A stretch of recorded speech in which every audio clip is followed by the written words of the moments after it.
Have you ever heard the sound of a drum that doesn't echo, but instead, whispers secrets? Today, I'm taking you deep into the ancient forest of West Africa, where animals once ruled like kings, and a single beat of a drum could change your fate. This is the story of the leopard and the drum. And trust me, you'll want to stay till the very last beat. Long ago, when the trees still spoke in riddles and rivers told tales, the animals held a great gathering in the forest of Akon. Every creature, big and small, was there: the wise tortoise, the boastful monkey, the quiet but deadly python, and of course, the leopard, who ruled the forest with both charm and claws. Now, the animals had a problem. Rain hadn't fallen in weeks. The rivers were drying up. The leaves, once lush and green, crunched beneath their feet. So, they turned to the leopard, their self-proclaimed king. And he said, "Bring me a drum. A drum that sings. One that can call the sky." What they didn't know was that the leopard had a secret plan. Monkey, ever the eager one, jumped up. "I'll do it. I know where to find such a drum." He swung from tree to tree, boasting, "No one's faster than me." He did find a drum. But when he hit it, boom boom, nothing happened. Only the birds flew off in fright. Then came Tortoise. Slow, yes, but clever beyond measure. He didn't run. He didn't shout. He simply listened. For days, he wandered the forest, asking the wind, the roots, the rain itself, until finally, in the deepest part of the forest, he met an old woman who sat beneath a baobab tree.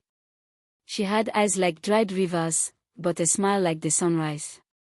"You seek the drum that calls the sky. You must earn it." Tortoise had to pass 3 trials.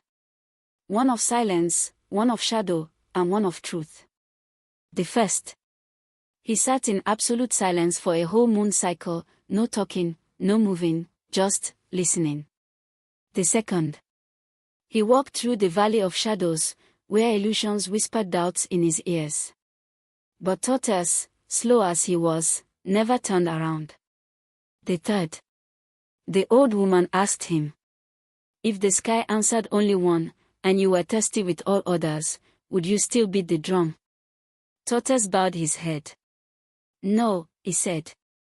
"The drum belongs to all." She smiled. And gave him the drum.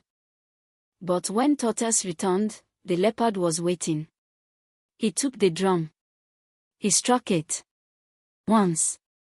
Boom. The clouds gathered. Twice. Boom. Rain began to fall. A third time. Boom. Thunder roared. But then, the drum cracked. And something crawled out of it. It wasn't just a drum. It was a prison. Inside, sealed by ancient magic, was a creature older than the forest. A storm spirit, banished long ago. The animals fled.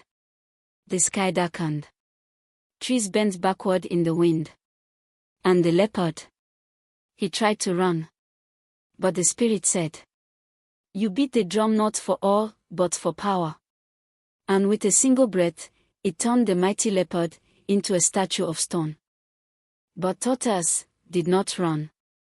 He bowed, low and humble. "I came not for rain," he said. "Only for peace."